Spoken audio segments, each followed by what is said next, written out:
Hello students, good morning all of you. This is your Prabhakar and welcome to our channel Dawn of Chemistry.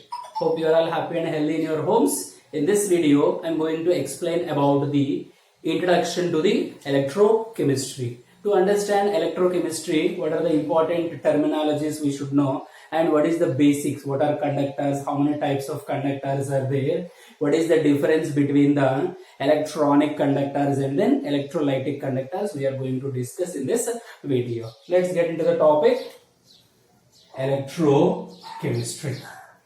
See, what is this electrochemistry? The name itself indicates electrochemistry. Electricity and then chemical reactions relation. So simply you can say the branch of chemistry which deals with conversion of chemical energy into electrical energy and electrical energy into chemical energy, vice versa, is called as electrochemistry. Let us say, for example, conversion of chemical energy into electrical energy and conversion of electrical energy into chemical energy. That's what we are going to study in this electrochemistry. Sir, in which devices we are converting chemical energy into electrical energy means you take batteries, fuel cells and all. So normally these batteries we will be using in our mobile phones, cars and so many vehicles, and even in our homes as inverter also we will be using these batteries. In these batteries, what is happening means some chemical compounds will be present. If you take acid battery which is used in inverters means sulfuric acid and then lead and lead oxide will be present. If you use normal mercury battery you are using in your watches and all means that will be having mercury and then mercuric oxide will be present. If you use a normal battery which we will be using in the normal torchlights and all is there means a dry cell, that is. So what are the chemicals present?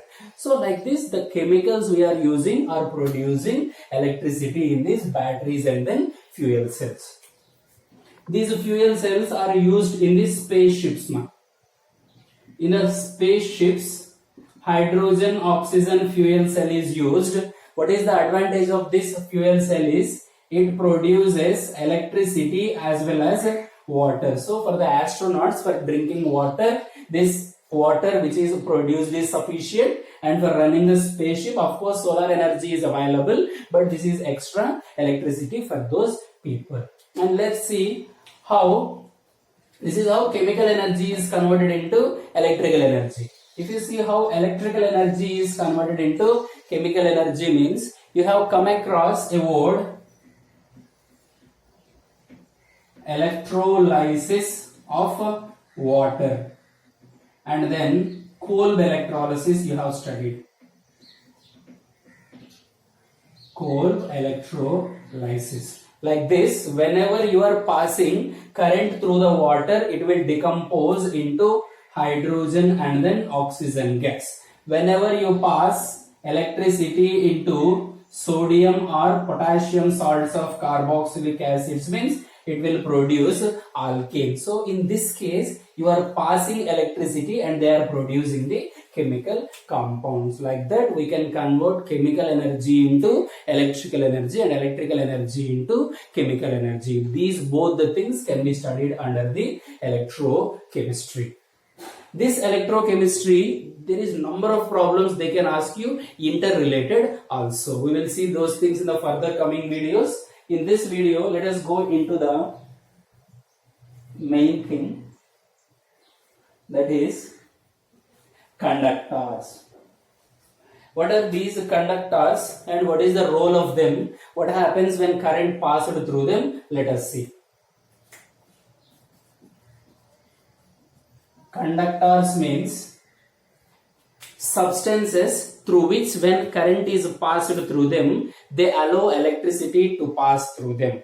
Substances which allow electricity to pass through them are called as the conductors. Substances which does not allow current to pass through them are called as the insulators. Let us take for example the plastic, wood and diamond you take. If you pass electricity through them means it will not allow electricity to pass through it. They are known as the insulators. Conductors means substances when electricity passed through them, they allow electricity to pass through them are known as the conductors. These conductors, two types of conductors are there.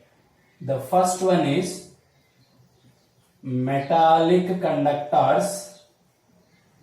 These metallic conductors are also known as electronic conductors, and the other one is electrolytic conductors.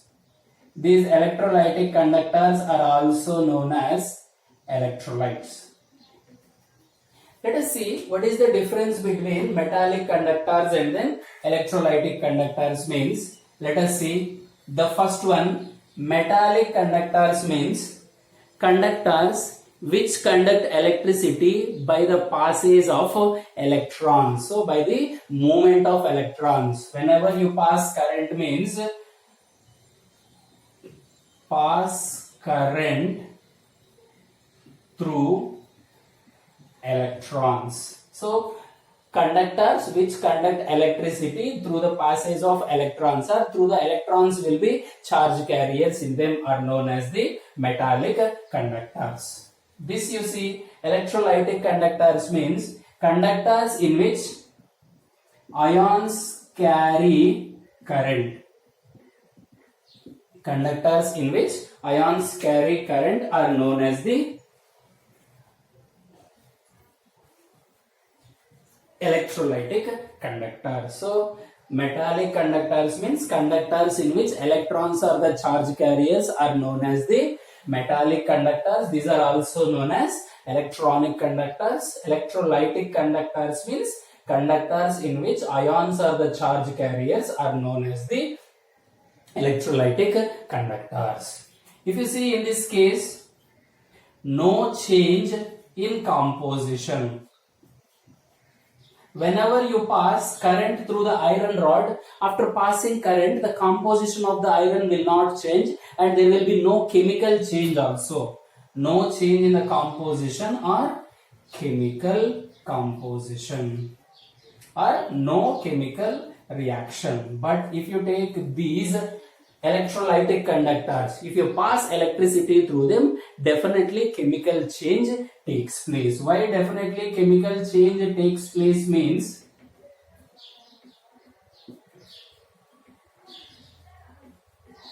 whenever you pass current through the NaCl molten solution, sodium comes and deposit at the cathode, chlorine goes and deposit at the anode. So that's why definitely the chemical composition takes place and hence chemical reaction takes place in the electrolytic conductors. If you see this thing, as temperature increases,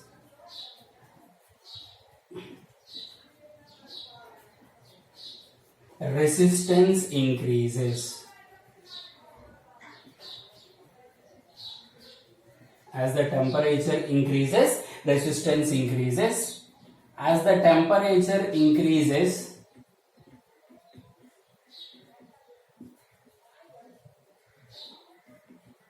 resistance decreases.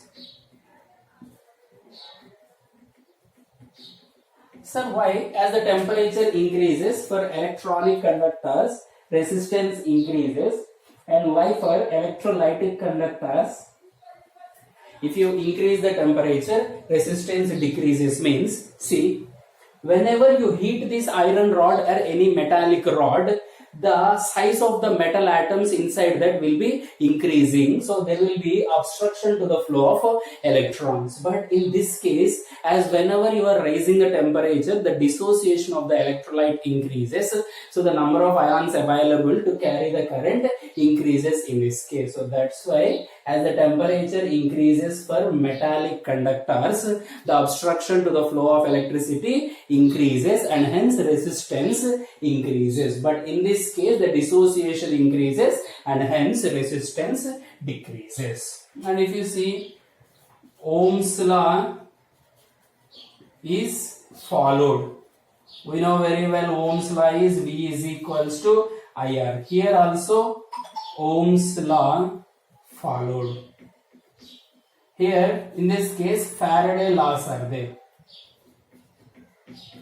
Faraday laws followed, but in this case Faraday laws not followed.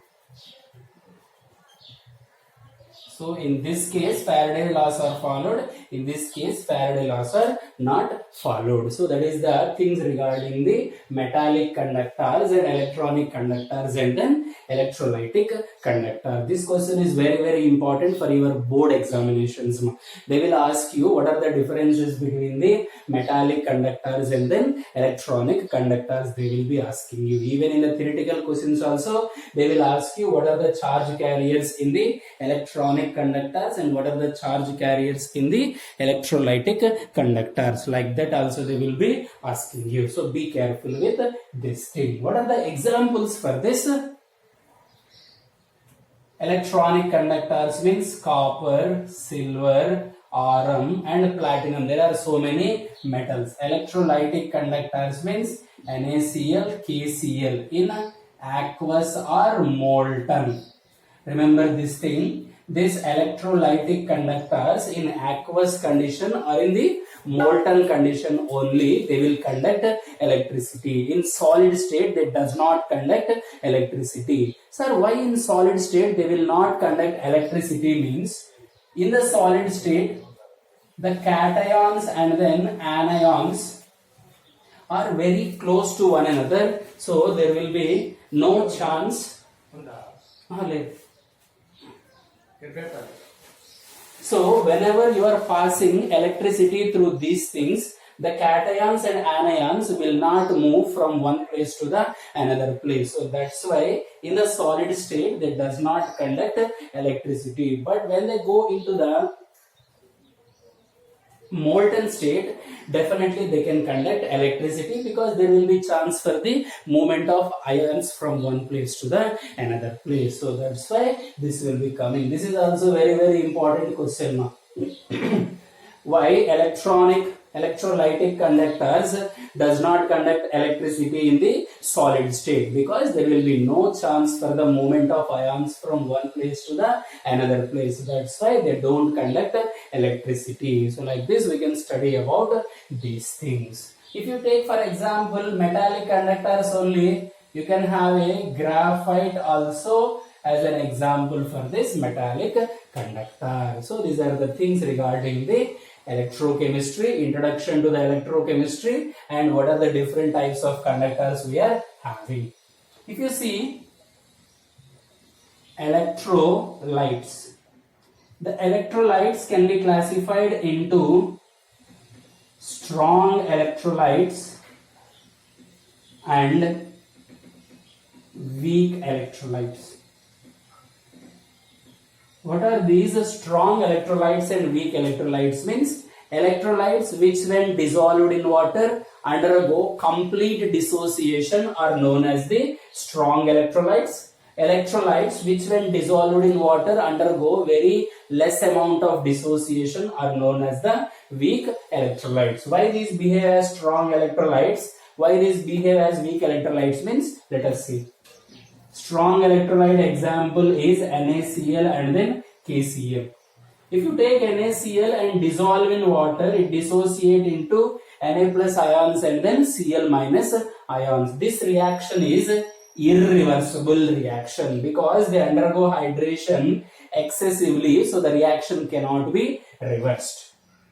But if you consider the weak electrolyte, CH3COOH, HCOOH and then BaSO4. This kind of electrolytes when dissolved in water, CH3COOH gives CH3COO minus and then H plus. The formed ions will combine with one another and they will be forming the acetic acid back, and hence Since they are forming acetic acid back, it is a reversible reaction, and hence whatever the ions dissociated will again combine back to produce the electrolyte, and hence these are known as the weak electrolyte. So these are the basic terminologies we should understand before going into the electrochemistry. And there are two other points what you have to remember before going into the details of the electrochemistry.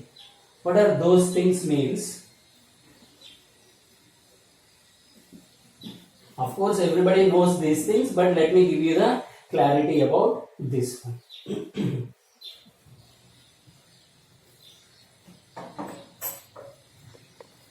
That is cation, anion, cathode, anode in electrolytic cell and electrochemical cell. So let us see what is cation and what is anion, what is cathode and what is anode, what is its role or how it will be in the electrolytic cell and electrochemical cell. Cation, an ion formed by donating electrons is called as the cation. An ion formed by taking electrons is called as the anion. Always remember, cation is positively charged, anion is negatively charged. Always anion undergo oxidation, cation undergo reduction. So anion undergo oxidation, cation undergo reduction. Anion is formed by oxidation, anion is formed by reduction, and cation is formed by oxidation.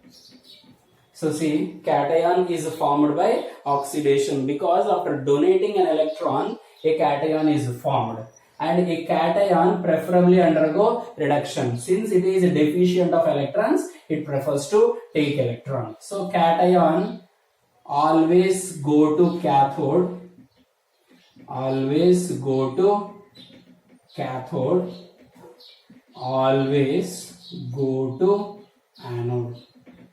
Cation always go to cathode, anion always go to anode. You can easily remember this thing by remember cation starts with C, cathode also starts with C, and anion starts with A and anode also starts with A. You can remember. Sir, how to remember the charge means? Of course, it is not much confusion for some people, but somebody will be feeling very much difficulty in remembering this.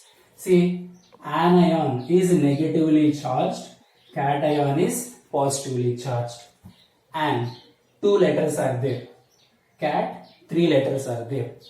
In anion, 1 arm is present, and in this case 2 arms are present. Like that, arm complexity you can remember, you can easily identify. Anion is having 2 letters are there, so 1 arm is present. In cation, 3 letters are there, 2 arms are present. So more arms are there, more letters are present. Let us see electrolytic cell and electrochemical cell. Anything you take, cathode means reduction takes place. Always remember, cathode means reduction takes place. Anode means oxidation takes place. At cathode, reduction takes place. At anode, oxidation takes place. Anode, electrons leaves anode, electrons reach cathode. Always remember, electrons leaves anode in both the cases. Even in electrolytic cell, even this also same thing. Electron leaves anode, electron reaches anode. What about the current means?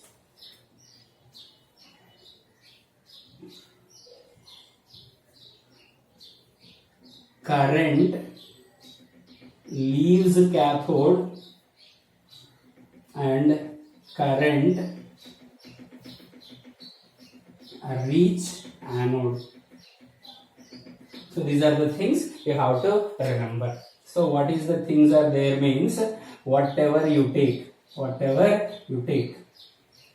always remember reduction takes place at cathode. This is irrespective of electrolytic cell and electrochemical cell. We can say this word. Always remember reduction takes place at cathode, oxidation takes place at the anode, and electron leaves anode, because every time electrons are released from anode. So electron flow will be from anode to cathode, current flow will be from cathode to the anode. So current leaves, electron leaves at anode and enters into the solution through the cathode. So be careful with that. Electrochemical cell, and one more we are having is electrolytic cell. Here only symbol difference is there, ma. That's what I want to clarify. Electrolytic cell.